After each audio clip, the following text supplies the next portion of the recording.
O asfaltamento da BR-319, recentemente anunciado pelo governo Lula, em plena crise do fogo e em meio a eventos climáticos extremos de norte a sul do país, reacende um debate urgente sobre os impactos ambientais no Brasil e no mundo de projetos como esse na Amazônia. A rodovia que liga Manaus a Porto Velho atravessa uma das regiões mais preservadas da floresta e a sua pavimentação promete, supostamente, melhorar o transporte e promover o desenvolvimento econômico. Mas, evidentemente, os especialistas alertam para o aumento do desmatamento, da grilagem de terras, do fogo e da pressão sobre as comunidades tradicionais. Em meio às promessas de progresso, fica a pergunta: qual será o custo disso tudo para os brasileiros e, em última análise, para a humanidade como um todo? A gente conversa agora com o ambientalista e fundador do projeto Saúde e Alegria, Caetano Scanavino, que atua na Amazônia, para entendermos melhor os impactos desse asfaltamento. Caetano, muito obrigado pela sua participação aqui remota. Como é que você avalia o impacto ambiental do asfaltamento da BR-319 sobre a floresta amazônica e os territórios indígenas ao longo da rodovia? Tudo bom, Cazé? É um prazer estar aqui no programa e louvável também poder trazer um pouquinho a Amazônia na agenda, a pauta na agenda também, e os desafios que a gente tem. É contra o progresso, ninguém é contra o desenvolvimento, mas como fazer isso, né, de uma maneira sustentável, vamos dizer assim. Então, a questão da...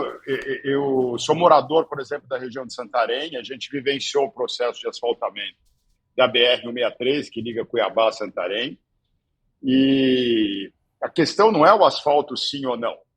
A mesma coisa em relação à BR-319, a Amazônia clama, e o povo da Amazônia clama pelas facilidades de asfalto, de energia elétrica, de internet, de hospital, de escola, tudo isso, né? Ninguém é contra isso. O que a gente é crítico é a forma na qual, historicamente, até hoje, essas obras e esses empreendimentos são implementados na região. Então, em relação à BR-319, a mensagem é: asfalto sim, bacana, é bem-vindo, todo mundo prefere ter uma rua asfaltada, uma estrada asfaltada, do que uma estrada cheia de buracos, cheia de terra e poeira. O problema é que, na prática, a gente não vê, junto com o projeto de asfaltamento, um projeto robusto de governança, de mitigação, de conservação, de combate ao crime, de combate a grilagem de terras. O que a gente vê é um histórico, por exemplo, na região da BR-163, só na perspectiva de asfaltamento, né, já se colocou um porto de soja em Santarém, já houve uma migração, né, de produtores da região do Mato Grosso para o Pará, onde as terras até então eram mais baratas e mais em conta do que as terras já inflacionadas na região do Mato Grosso. A gente teve de um ano para o outro, ali, se eu não me engano, de 2004 para 2005, um aumento de mais de 400% na área de influência da BR-163. Em relação à BR-319, a gente vê a situação se repetir. A BR em si já é um fato. Ela tem 880 quilômetros, né? Tem mais de 500 quilômetros que demanda ali o asfaltamento, né? Demanda uma melhoria. Num projeto robusto ali, que pode, dando a devida atenção de ação, com a COP9, a consulta prévia, livre e informada, por exemplo, no área de terras indígenas, 49 unidades de conservação. As previsões de impacto ambiental pode envolver ali mais de 300 mil quilômetros quadrados de desmatamento. Quase metade disso, 130 mil dessa área de influência, são áreas públicas sem destinação. O que quer dizer isso? Não é nem uma área, uma reserva, nem uma unidade de conservação, nem um território indígena, que é justamente onde mais acontece na região amazônica o desmatamento, a grilagem de terra, o crime ambiental. Então, em resumo, asfalto sim, bacana, crime não. Tanto que o Observatório do Clima, uma rede que envolve mais de 80 organizações, conseguiu uma liminar para cancelar, anular a licença dada pelo IBAMA, ainda sob o governo Bolsonaro, para a continuidade das ali, o projeto de asfaltamento, com ou não do asfalto, sim ou não. Que é fácil depois falar, ambientalistas são contra o asfalto, são contra o desenvolvimento, mas com a alegação da necessidade de um projeto mais robusto para a devida governança da região, que está muito e deixa muito a desejar. Certo. Caetano, você poderia especificar para a gente o que seria um projeto mais robusto? E já emendo já outra pergunta, porque a gente está com dificuldade de conexão.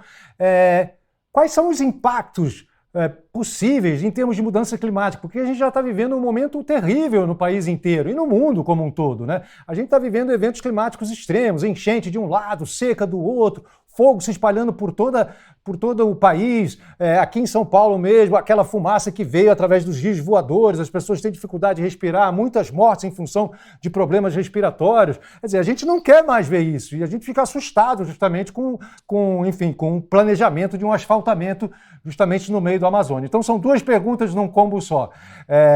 O que seria um projeto mais robusto e quais são os grandes riscos que a gente está sofrendo caso esse projeto robusto não aconteça? Então, o atual governo ele tem como meta o desmatamento zero até 2030. Mas entre hoje e isso acontecer tem uma grande diferença. O que a gente está é louvável uma redução do governo anterior para esse em mais de 40% do desmatamento da Amazônia. Né? Isso aí ele vinha numa crescente no governo anterior. Felizmente, estamos conseguindo reduzir isso, inclusive em meio às greves de servidores, do IBAMA, essa coisa toda. Mas isso aí é pouco perto da necessidade de governança na Amazônia, e principalmente nas extensões florestais, territórios indígenas. Então, precisa ter muito mais efetivo de servidores, Polícia Federal, né? Uma estruturação maior ainda de IBAMA, de ICMBio. A gente tem que ter tolerância zero ao crime ambiental. E o que a gente vê é uma cultura ainda que insiste em perpetuar, que é a cultura do ilegalismo, onde o legal na Amazônia é o ilegal.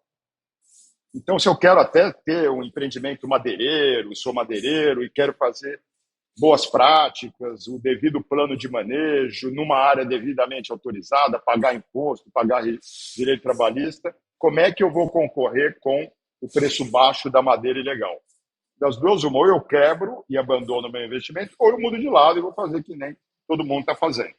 Então, entre a intenção e a prática, existe uma distância gigantesca. Está vendo um fumacê geral no Brasil inteiro e uma fumaça principalmente nessa região da área de influência da BR-319.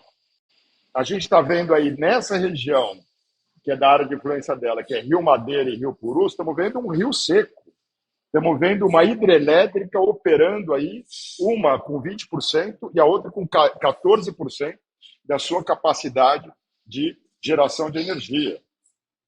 O que os estudos apontam é que, sem uma ação forte de comando e controle, né, de estruturação desses efetivos de proteção, de punição, de aumento da punição também dos crimes ambientais, a festa vai continuar. Né? E aí, ainda mais nessa região, se você pega o Maitá, por exemplo, você tem situações de afronta, né, de fazendeiros, de fogos sendo tocados na floresta de maneira intencional, até com motivação para mostrar que confrontando, por exemplo, a nação brasileira, as ações de comando e controle do governo federal, do próprio governo estadual. Caetano. Sim, Caetano Scanavino, as intenções são apenas, mas na prática... Alô? Alô. Por favor, pode terminar, Caetano. Ah, tá. Então, as intenções na teoria são bacanas, mas na prática a gente está muito esse sonho do desmatamento zero para aí poder falar, vamos asfaltar e realmente vamos asfaltar com o crime sob controle. Certo. Essa é a primeira resposta. A segunda é que a gente avaliando o impacto desse asfaltamento com essa desgovernança que a gente testemunha na região, é algo muito preocupante, ainda mais numa Amazônia com a ciência, nem eu que estou falando isso, são os cientistas que estão falando isso, já num encaminhamento ali do que a gente chama de tipping point, de um ponto de não retorno, em que os cientistas calculam aí que entre 20% a 20% de desmatamento da Amazônia pode gerar um processo de savanização, não adianta nem depois parar de desmatar, mas a vegetação vai se adequar ao novo normal do clima, mais seco, portanto, uma savana e não mais uma floresta tropical. Isso traria uma catástrofe gigantesca, principalmente para o agronegócio, por exemplo, até porque sem floresta não tem água, sem água não tem agricultura, nem aqui e nem na China. Sim. A geração hidrelétrica. Sim, você tocou num ponto importantíssimo, né? Que a matriz energética brasileira, grande parte dela é hidrelétrica. Quer dizer, se não tem água para fazer girar a turbina, não tem energia. E aí não tem nada, né? Fica um grande problema. Caetano, muito obrigado pela sua participação aqui. Caetano, ele é fundador da ONG Saúde e Alegria e tirou um tempinho ali, ele está no meio de um fórum dos povos indígenas para participar do nosso programa e fazer esse alerta aqui com relação a esse projeto na Amazônia. Muito obrigado pela sua participação, Caetano. Um grande abraço. Valeu, obrigado. Até a próxima.